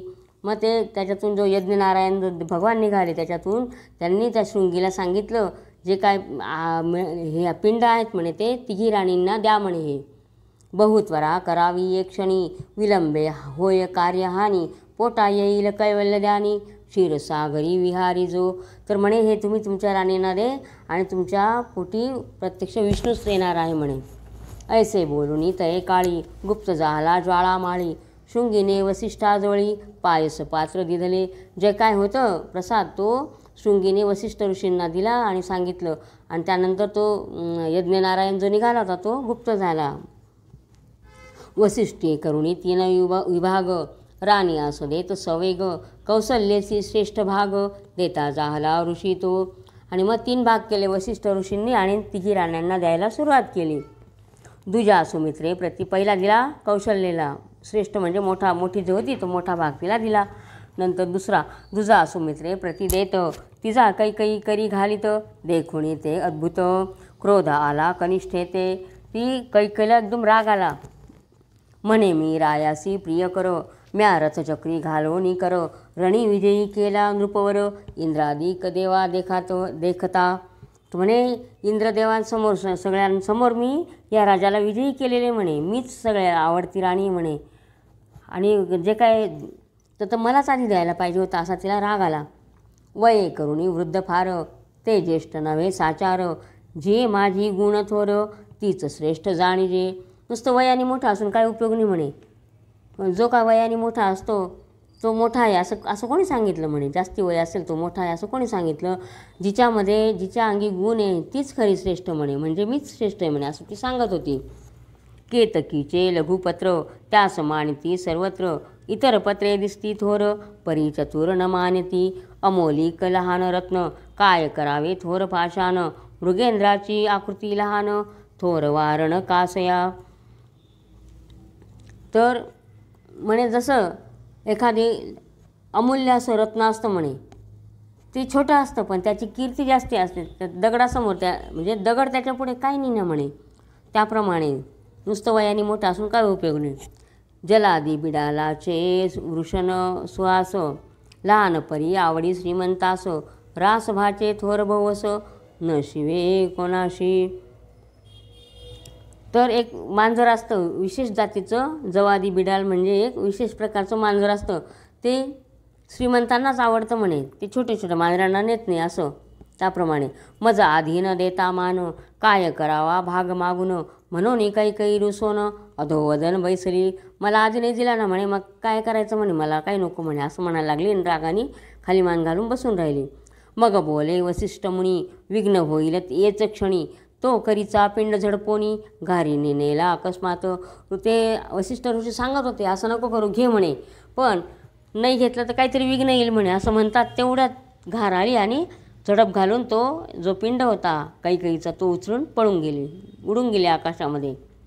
हाहाकार झाला ते अवसरी निमिषन लागता गेली घारी कैकेयी पडे धरणीवरी आक्रंदत ते धवा. आणि मग ती शोक करायला लागली अरे काय झालं म्हणून रडत लोळायला लागली जमिनीवर. म्हणे माझे पूर्वकर्म गहन मज कैसे पुत्र संतान अभाग्यासी निधान जिरेल कोठून सांगपा. मीच अभागी म्हणे मला कुठून पुत्र होणार आहे म्हणे असे म्हणून तीच तोफान करायला लागली. परमचिंता क्रांत दशरथ कौशल्येकडे विलोकित मग कैकेयीचे समाधान करीत पट्टमहिषी ते धवा. मग दशरथ राजाला चिंता वाटेल तो कौशल्येकडे याच्याने बघायला लागला. राजा बघायला लागला की तूच आता काहीतरी कर बा. मग कौशल्याच्या लक्षात आलं आणि ती आणि मग आता काय करता कौशल्या सुमित्रा दोघीजणी अर्ध विभाग काढून देता जाहल्या ते क्षणी पूर्ण पिंड कैकेयी ते. आणि मग कौशल्या आणि सुमित्रा दोघींनी आपल्यातला अर्धा भाग काढून कैकेयीला पूर्ण भाग दिला. जैसा भागीरथी आणि मंदाकिनी तैसा कौशल्या सुमित्रा दोघीजणी मत्सराणुमात्र म्हणी न करीती स्वप्नी सर्वता. जशी भागीरथी आणि मंदाकिनी ज्या 2 नद्या आहेत त्याप्रमाणे ह्या सुमित्रा आणि कौशल्या दोघीजणी होत्या. त्यांच्यामध्ये म्हणजे मत्सर असा कोणाविषयीच नव्हता. जे अत्यंत कुटील देख, तयांसी स्वप्नीही नाही सुख, न कदा मानिती कोणी लोक, सदा अपयश पात्रे ते. जे कुटील असतात त्यांना स्वप्नातसुद्धा शांतता लागत नाही म्हणे. असो वसिष्ठे दिधले तीर्थ, तिघीही पिंड प्राशन करीत, कैकईच्या कंठी पिंड अडकत, कासावीस जाहली. तिथे घाईघाईत खायला लागली तर तिच्या घशामध्ये अडकायला लागलं म्हणे. मग तिला पाणी बिणी पाजलं.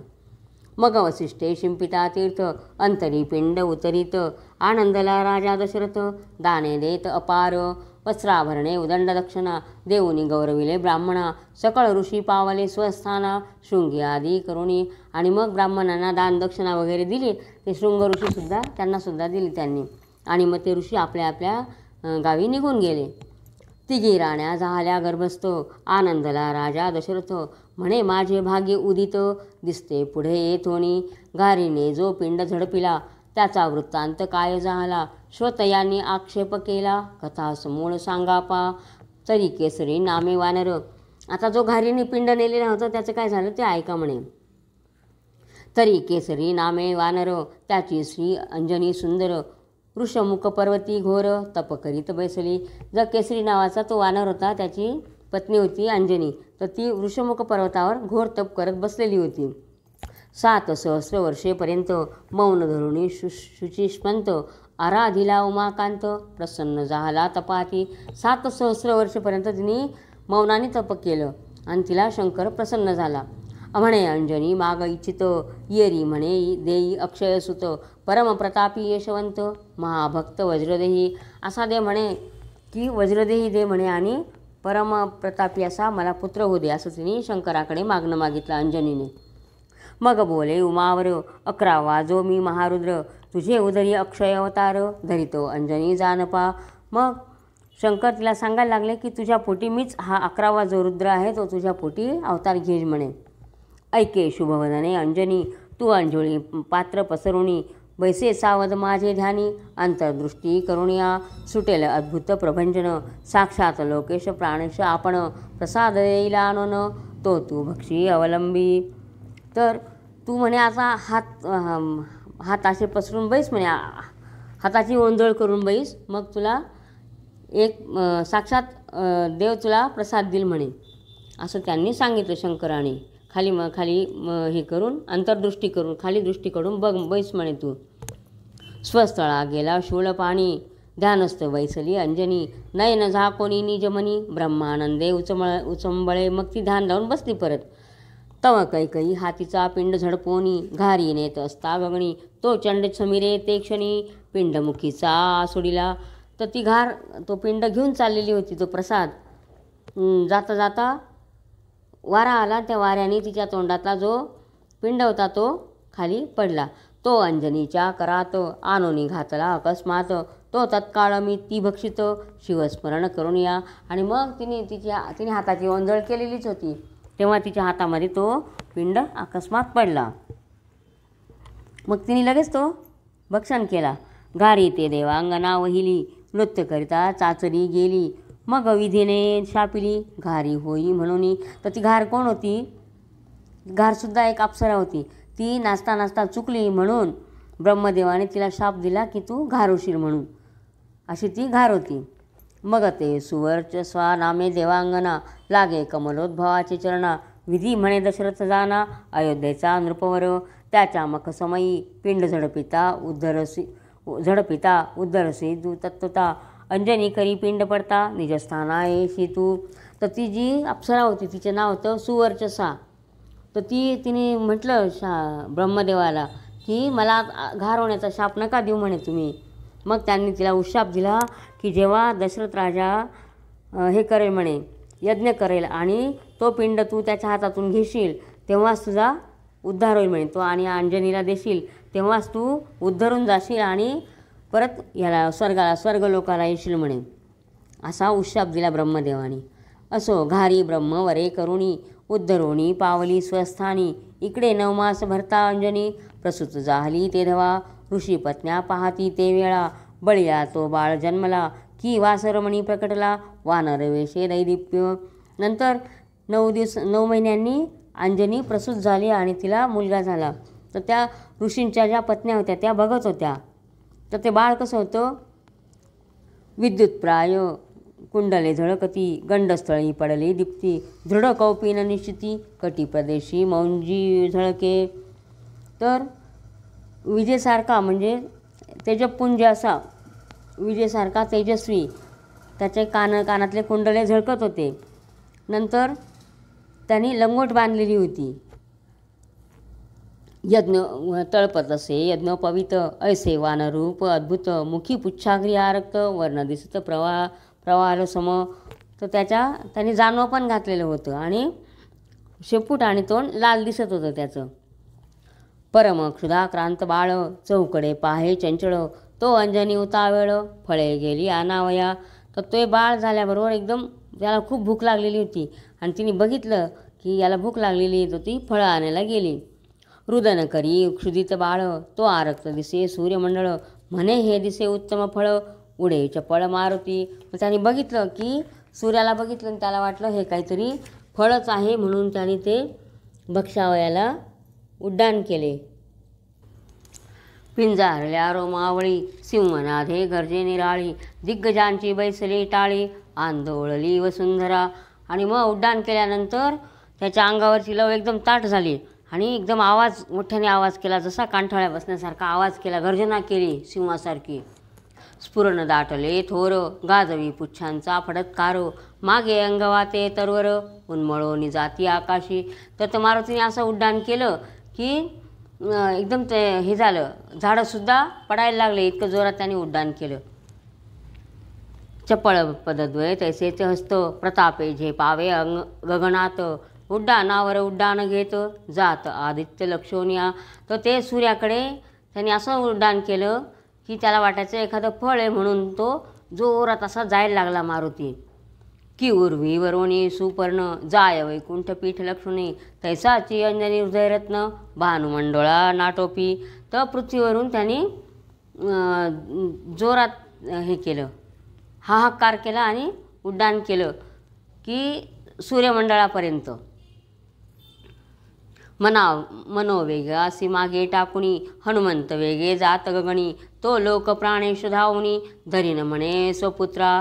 तर लोकप्राणेश म्हणजे वारा त्याला धरायला लागला, तरीसुद्धा तो मारुती मनाच्या वेगाने जात होता. परम तीव्र सूर्यमंडळ, ते जे आहाळेल माझे बाळ, म्हणून धरू पाहे अनिळ, परितो चपळ नाटोपे, मग हिमाचलाचे शीतलांबुकन, मागून शिंपी प्रभंजन, हनुमंत मुख पसरवण, सूर्याजवळी पातला. तर त्या वाऱ्या जो केसरी होता त्याचे पिता, त्यांना असं वाटायला लागलं की मी माझ्या मुलाला सूर्याचे किरण लागून झळ नको लागायला, ऊन नको लागायला, म्हणून तो वारा त्याच्या मागून धावत होता केसरी. आणि नंतर हिमालयाचे जे बर्फाचे कण आहेत ते थंड पाण्याचे कण त्यांच्या अंगावर, मारुतीच्या अंगावर मागावून शिंपडत होतं ते. तो ते दिवशी सूर्यग्रहण, राहू आला मुख पसरवण, मारुतीस क्रोध आला दारुण, सिंहिका सूत देखता. आणि मग त्या दिवशी काय होतं, तर सूर्यग्रहणच होतं तेव्हा. तर तिकडून राहू आला आणि इकडून मारुती. तर मारुतीने राहूला बघितलं आणि मारुतीला एकदम राग आला राहूला बघून. म्हणे मी अत्यंत क्षुधित, फळ भक्षावया आलो येथ, हा आला कोण अकस्मात, ग्रासा आड माझिया. मारुतीला वाटलं हे फळ खायला मी चाललेलो आहे, माझ्या तोंडचा घास हा कोण पळवून नेतोय म्हणे, असं त्या राहूला बघून त्याला वाटायला लागलं मारुतीला. सबळ पुच्छ घाये करून, फोडिले राहूचे वदन, भिरकावेला पायी धरून, मूर्छा येऊनी पडला तो, जैसा शुंडा दंडे करून देख, महागज विदारी बिडालक, की भुजंगाचे कवेत मूषक, अकस्मात सापडला. तर जसं एखाद्या सोंडेमध्ये प्राणी धरलेला हत्तीने लांब फेकून द्यावा, किंवा एखाद्या नागाने किंवा सर्पाने उंदीर तोंडात पकडावा, त्याप्रमाणे मारुतीने त्याला जोरात असं शेपटीला धरून लांब फेकून दिलं राहूला. राहूचे कैवारे केत, कपिवरी धावत उन्मत्त, जैसा केसरी पुढे जंबुक येतो, आपुले मरण विसरून या. तर त्या राहूचा कैवारा केतूला आला आणि केतू त्या मारुतीवर धावून आला. जसं सिंहापुढे कोल्हे येतात त्याप्रमाणे केतू स्वतःचं मरण विसरून त्या राहूचा कैवारा घ्यायला धावत आला. केतू देखताची हनुमंते तेथेची मर्दिता मुष्टी घाते अंग चुकोनी वेगे बहुते पळता जाहला केतू त्याला पण गुद्दा मारला आणि हकलून दिलं. राहू आणि केत इंद्रापाशी आले धावत अशुद्धे नाहाले जेवीवर पर्वत सिंधुरे करुणी माखिले. ते इंद्राकडे आले धावत त्यांच्या रक्ताने सगळे डोंगर माखले म्हणे. आक्रोशे बोलती दोघेजण तू सुरेश सहस्र नयन आम्हावरी कोप धरून हे का विघ्ने आणली. नवा पुच्छ राहू करुण आम्हावरी दिधला पाठवून आश्चर्य करी शमीचरण म्हणे हे कर्तृत्व कोणाचे. तर ते राहू केतू इंद्राला सांगायला लागले म्हणे तू एक शेपटीवाला राहू करून आमच्यावर पाठवून दिला म्हणे. हे काय केलं म्हणे, असं काय तुझं कर्तृत्व, कोण आहे म्हणे तो, कोणी. तर मग याला इंद्राला आश्चर्य वाटायला लागले की कोण आहे बा हा. कोणी केली विपरीत करणी त्यास संहारा वया वज्रपाणी त्रिदश समुदाय घेऊनी वायू वगे धाविनला. आणि मग त्यांनी सैन्य घेऊन कोण आहे म्हणे हा हे इंद्र सैन्य घेऊन त्याच्यावर धावून आला त्या मारुतीवर. राहू पुढे पुढे धावत मागे देवांसहित अमरनाथ तो इकडे अंजनी सूत सूर्यग्रासू धावत असे. आणि मग इंद्र सैन्य घेऊन राहू पुढे पळायचा आणि त्याच्यामागे इंद्र सैन्य घेऊन पळायचा. आणि इकडे मारुती सूर्याकडे धावत होता फळ आहे म्हणून खाण्यासाठी. चळचळा कापे मित्र म्हणे हा कैसा आला अमित्र दीनमान सांडोनी दिनकर पळवनला आहे सर्वथा प्रतापरूप मारुती सूर्यमंडळ धरले हाती हे फळ नव्हे निश्चिती म्हणून पुढती टाकले. सूर्यसुद्धा थरथर कापायला लागला की हा हे काय म्हणे मला पकडून घेतो. मग मारुतीने बघितलं की हे खायची वस्तू नाही, हे काही फळबिळ नाही आहे असं म्हणताना हातातून पुढे टाकून दिलं. जैसा केवळ वडवानळ तैसेच दैदिप्यमान सूर्यमंडळ फळ नवे म्हणून अंजनी बाळ टाकीता जाहला पुढती पै माघारा पाहे परतोन तो राहू आला शक्रास घेऊन पुढती क्रोध आला दारुण म्हणे आता न सोडी असे. आणि मग मारुतीने बघितलं की इंद्राला घेऊन हा परत आला म्हणे, राहू परत आला म्हणे, आता याला काही सोडायचं नाही म्हणे. असं म्हणून मारुती बघायला लागला. साह्य करुणी अमरापती मजवरी आला पुढती जैसे शलभ मिळून येती कल्पांत विजू धरावया. ऐसे बोलत वायुनंदन राहुवरी लोटला येऊन इंद्रा देखता ताडन राहुसी केले बहुसाल. आणि मग त्यांनी इंद्रासमोरच राहूला मारायला सुरुवात केली. जैसा पर्वतपणे अकस्मात तैसा राहुसी दे मुष्टीघात ग्रहपूजा यथा सांगतेत वायू सुते मांडली. राहू आक्रोशे फोडी हाका म्हणे काय पासी अमरनायका मग शक्रे ऐरावती देखा अकस्मात प्रेरिला. राहू इंद्राला आवाज द्यायला लागला अरे तू काय नुसतं बघतोय म्हणे, काहीतरी कर ना, हा मला मारून राहिलेला आहे म्हणे. जिकडे धावे ऐरावत तिकडे भारे उर्वी लवत की दुसरा मेरू मूर्तिवंत शक्राचे वाहन जाहला तो सबळ लोटला ऐरावती चपळ धावला वीर मारुती जैसा वज्राघात मार पर्वती तैसा कुंभस्थळी ताडिला. तर त्यांच्या दोघांचंच युद्ध व्हायला लागलं, मारुतीचं आणि इंद्राचं. इंद्र हत्तीवर बसून युद्ध करत होता. धाके ऐरावत तो पळे आणि हत्तीच्या त्याने गंडस्थळावर मार दिला मारुतीने. धाके ऐरावत तो पळे पाक शासन निजबळे ऐरावता कळिता ना कळे रान घेतले भयेचे जैशी दुर्बळांची श्री नष्ट बहुत तीन मानी त्याचा वचनार्थ तैसा इंद्रासे ऐरावत नाटोपेची सर्वथा. एखादा जो दुर्बळ असतो त्याची पत्नी त्याला काहीच मान देत नाही, त्याप्रमाणे तो इंद्र त्या हत्तीला जवळ करायचा, त्याला पकडायला जायचा, पण हत्ती काही त्याला ऐकत नव्हता कारण की मारुतीने त्याच्या गंडस्थळावरच वार केलेला होता म्हणून. असो विवेकी करुणी बहुत कामक्रोध आवरिती महंत तैसा सहस्राक्ष ऐरावत पुढती समोरा निला मागुती धावे पवनसुत धरी ऐरावताचे चारही दंत उलथोनी खाली पाडित शक्रासहित ते धवा. मग मारुती पळत गेला आणि इंद्रासहित जो हत्ती होता त्याचे दात धरले आणि त्याला खाली पाडलं. हस्तच पेटे हनुमंते ते वेळी शक्राचा किरीट पाडिला भूतळी सकळ देवसेना ते काळी भयभीत झाली. आणि मग हनुमंताने याचा मुकुट पण पाडून दिला इंद्राचा. इंद्राची झोटी मोकळी मागुते ऐरावत आकळी हनुमंतावरी बळेची खाली परी गजन टाकी पाऊल पुढे गज पळे राणो राण परम घाबरला सहस्रनयन तो यमहस्ती दंड घेऊन हनुमंतावरी धाविनला. तर इंद्रही घाबरला आणि मग हत्ती घाबरला, तो रानोरान पळायला लागला. त्यावेळेला यम पुढे घेऊन दंड घेऊन हनुमंतापुढे येऊन उभा राहिला. यमदंडे प्रेरावा जो ते वेळा तो मारुती अंगावरी कोसळला मुष्टिघात हृदय दिला यमता पाडिला धरणीवरी. तर मारुतीने यमाच्या पण हृदयावर गुद्दा मारला. वक्षस्थळी वगळवणी हनुमंत पुढती मुष्टिघात प्रेरित हातीचा दंड हिरोणी घेत तेनेची ताडित तयासी. त्याला मारलं तर खरं आणि त्याच्याच हाताचा दंड घेऊन यमाला मारायला सुरुवात केली मारुतीने. यमे धरिले मारुतीचे चरण म्हणे मी तुझला अनन्य शरण हस्त जोडून यावरून स्तुती करीत मारुतीची. कुबेर धावणी येते समयी लागे हनुमंताचे पायी तो ऐरावता रूढ लवलाही शक्रवेगे पाचला. कुबेराला आणि मारुतीचे पाय धरायला लागला. तेवढ्यात ऐरावत पण आला याला घेऊन, इंद्राला घेऊन. ऐसे देखोनी ते अवसरी मारुती धावे शचीवरावरी ऐरावतास पुच्छ धरी पृथ्वीवरी आटवावया. पुच्छ धरुणी भोवंडी गज पृथ्वी सहित कापती दिग्गज अवनीवरी देवराज वज्रासह पाडिला. तर हे करून त्या हत्तीचं शेपूट धरून गोल गोल फिरवलं आणि पृथ्वीवर आदळलं मारुतीने त्याला. आणि तो इंद्रासहित तो खाली पडला, तो वज्रासहित पडला तो इंद्र. बळे गज आपटीला धरणी देवास मांडळी महापळणी कडे कपाटी जाऊनी महायोद्धे दडाले. जे काही महायोद्धे होते ते सगळे हे मारुतीचा पराक्रम पाहून लपून बसले.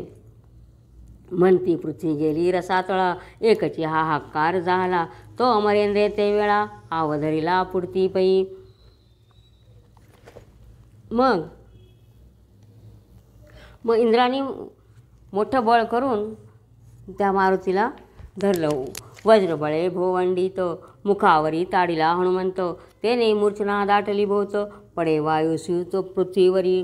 आणि मग त्यांनी हनुमंताला ताडण केलं आणि मारुतीला मूर्छा आली. कणकाद्रीवरून कोसळला पर्वतदरी माझी पडला लोक प्राणेश धाविनला सूत धरिला पोटासी. मेरू पर्वतावरून खाली पाडून दिलं त्याने मारुतीला इंद्राने. आणि ते बघितल्यावर वारा जो होता त्याचे पिता ते त्यांनी घाईघाई धावत जाऊन त्यांच्या मुलाला म्हणजे मारुतीला उचलून पोटाशी धरलं. कासावीस वायुनंदन विकळ पडला अचेतन वायू रडे स्पुंद स्पुंदोन पुढे घेऊन हनुमंता म्हणे दुर्जन हा अमरेंद्र तानयावरी घातले वज्र परमनिर्दय पुरंदर करीन संहार तयाचा. म्हणे याला कळत नाही का म्हणे माझं तानं बाळ आहे म्हणे, त्याच्यावर त्यांनी डायरेक्ट वज्र घातलं म्हणे. त्याला बघतो म्हणे मी आता असं म्हणायला लागला तो वारा. माझी तानियाचा जाता प्राण आटीन सकळ त्रिभुवन जैसे प्रल्हादाकारणे दैत्य संपूर्ण नृसिंहे आटिले. वायू आधीन सकळांचे प्राण आकर्षिले न लागता क्षण श्वासोच्छ्वास कोंडून गेले त्रिभुवन कासावीस. म्हणे माझ्या बाळाचा जर प्राण गेला ना म्हणे तर मी आता बघा म्हणे काय करतो असं म्हणून त्या वाऱ्याने वायूचं आकर्षण करून घेतलं. आता कोणाला श्वास घेता येणार नाही. सगळेजण जसं प्रल्हादासाठी हे केलं म्हणे, जसे दैत्यांना सगळ्यांना भोगावं लागलं म्हणे त्याप्रमाणे मी आता सगळा वायू हे करून घेतो आणि सगळ्यांचे श्वासोच्छ्वास कोंडून ठेवतो म्हणे. मग इंद्रवीरांची सकळ सुरवर रमावर आणि उमावर सकळ प्रजा ऋषीश्वर शरण आले वायू ते. मग शंकर आणि विष्णू आणि इतर देवसुद्धा इंद्र आणि बाकीचे देवसुद्धा सगळे त्या वायूला शरण आले. पोटासी धरुणी हनुमंत वायू दीर्घस्वये रडत तो ब्रह्मादी देव समस्त प्राणनाथे देखिले. सगळे मग ते रडतायत सगळे लोक, आपला वायू रडतोय सगळ्यांनी बघितलं. मग हनुमंत कडेवरी घेऊनी वायू उभा राहे ते क्षणी तिन्ही देव देखुणी नयनी नमस्कार करी ते धवा. मग त्यांनी बघितलं सगळे देव तिन्ही देव जे उभे आहेत त्यांना नमस्कार केला ब्रह्मा विष्णू महेश. मग बोले कमळासन पुत्राचा कैवारा घेऊन अवघे जन निर्दाळून टाकीशी काय प्राणेशा. म्हणजे वायू आहे तर प्राण आहे ना म्हणे. मग म्हणे अरे प्राणेशा तू काय म्हणे मुलाचा कैवारा घेऊन सगळ्यांचे प्राणहरण करतो का काय म्हणे, असं विष्णू बोलायला लागले त्याला. येरू म्हणे न उठता माझा सूत, इंद्रासी आटीन देवांसहित, ऐकून हासे इंदिरानाथ, वर देत असे संतोषोनी. पूर्णपिंडाचा हनुमंत, यासी स्वप्नीही नाही मृत्यू, ब्रह्मकल्पपर्यंत चिरंजीव पुत्र तुझा. मग विष्णूंनी वरदान दिलं म्हणे, अरे तू चिंता काय करतो म्हणे, तुझ्या तुझा मुलगा चिरंजीव म्हणे, ब्रह्मकल्पापर्यंत तुझा पुत्र चिरंजीव राहणार आहे म्हणे. मग बोले कर्पूरगौर, माझी ये तृतीय नेत्रीचा वैश्वानर, क्षणे जाळले चराचर, परियास बाधेना. म्हणे माझा जो शंकर सांगायला लागले, माझा जो तिसरा डोळा आहे म्हणे, तिथं साक्षात अग्नी आहे म्हणे, तो सगळं सृष्टी जाळून टाकेल, पण तुझ्या मुलाला काहीच होणार नाही म्हणे. माझी त्रिशूळादी आयुधे तत्वता, ती न ऋतती हनुमंता, मग विरीची होय बोलता, निज वरदान ऐका ते. आणि मग म्हणजे माझे जे त्रिशूळ वगैरे आयुध आहे ती ह्या मारुतीला कधीच लागणार नाही, कधीच त्याचा त्रास होणार नाही म्हणे. माझे ब्रह्मास्त्र आणि पाश, कधा न बाधतील यास, म्या जी शस्त्रे निर्मिली बहुस, तीही यास न बाधती. म्हणजे ब्रह्मास्त्र काय कोणतेच याला हे होणार नाही म्हणे, कोणतेच शस्त्र याला लागणार नाही. मग इंद्रही वदे सवे गौरव, माझे यासी न बाधे वज्र, हा वज्रदेही साचार, अक्षय अभंग सर्वथा. आणि मग इंद्रसुद्धा मग बोलला की माझं जे वज्र आहे म्हणे ते सुद्धा याला लागणार नाही, म्हणून याला वज्रदेह म्हणतील म्हणे सगळे. हनुवटीस झगडले वज्र, यास हनुमंत नाम साचार, कुबेर म्हणे बहुत असुर, क्षय पावती हस्ते याच्या. तो त्याच्या हनुवटीला वज्र लागल्यामुळे तो बेशुद्ध पडलेला होता, म्हणून हनुवटी म्हणून याचं नाव हनुमंत असं ठेवलं म्हणे. यमवदे वरदान, यास काळदंडन बाधी पूर्ण, याचे करीती जे नामस्मरण, त्यासी बंधन न करी मी. यम सांगायला लागला म्हणे, मी याला वरदान देतो म्हणे, याची जी कोणी सेवा करतील, या मारुतीची जे कोणी नामस्मरण करतील त्याला माझा काळदंड कधीच बाधणार नाही म्हणे, मी कधीच त्यांच्याकडे जाणार नाही म्हणे. मग बोले रसाधिपती, अभंग असो यास शक्ती, कधी श्रमणम पावे मारुती, युद्ध करिता बहुसाळ. बुध सांगायला लागले की याची शक्ती अभंग असेल म्हणे, हा कितीही काही काम केलं म्हणे तरीसुद्धा हा युद्धाच्या वेळेला कधीच थकणार नाही म्हणे. दिव्य कमळांची सुमनमाळ, न सुके लोटता बहुकाळ, ती विश्वकर्मे तात्काळ, गळा घातली मारुतीच्या. विश्वकर्म्याने न सुकणाऱ्या फुलांची माळ मारुतीच्या गळ्यात घातली. समस्ती देऊनी वरदाना, गेले आपापले स्वस्थाना, वायूने हनुमंत ते क्षणा, अंजनी जवळ आणिला. मग सगळे देव आपल्या आपल्या ठिकाणावर निघून गेले आणि मग वायूनी अंजनीजवळ मारुतीला आणलं. मारुतीस हृदयी धरुणी, स्पुंदोनी रडे जननी, मुखा माझी स्तन घालुनी, वदन कुरवाळी वेळोवेळा, राम विजय ग्रंथ सुरसो, त्या माझी हनुमंत जन्म विशेष, श्रवण करती जे सावकाश, ग्रहपीडा त्यास न होय. हे हनुमंताचे जे काही आहेत विशेष गुण दिलेले आहेत, जे कोणी ऐकतील त्यांना ग्रहपीडेचा त्रास होणार नाही म्हणे. हनुमंत जन्म कथन, निज भावे करिता श्रवण, दुष्ट ग्रह विघ्ने दारुण, न बाधती कदाही. पुढे रसाळ कथा बहुत, डोहळे पुसेल राजा दशरथ, अजन्मा पुसेल रघुनाथ, तोच कथार्थ अवधारा. जैसे जो क्षेत्र पिकत, तो कणसे घनदाट दिसत, तैसे प्रसंगाहुनी प्रसंग बहुत, रस भरीत असती पै. जयाश्री नाही पुत्र संतान, त्याने करावे विजयावर्तन, संतती संपत्ती परिपूर्ण, सदा नांदती त्यांचे गृही. ज्यांच्याकडे मूलबाळ नाही आहेत त्यांनी ह्या श्रीराम विजय ग्रंथाचं 10 पारायण करावे म्हणे, तर त्यांच्याकडे संतती आणि संपत्ती पूर्ण येईल. येथोनी श्रीरामचरित्र कथा गहन, श्रोती परिसावी सावधान, तेने ब्रह्मानंद ठसावन, कैवल्यदान पाविजे. आणि मग ही कथा ऐकल्याने सर्वांना मोक्षप्राप्ती मिळेल. ब्रह्मानंदा श्री रघुवरा, विषकंठ हृदया पर्वतपरा, वेदवंद्या श्रीधरवरा, दीनोद्धारा जगद्गुरो. स्वस्ती श्रीराम विजय ग्रंथ सुंदर, संमत वाल्मिक नाटकधार, श्रवण करीत पंडित चतुर, तृतीयाध्याय गूढहा. श्रीरामचंद्रार्पणमस्तु. श्रीराम जय राम, जय जय राम, श्रीराम जय राम, जय जय राम.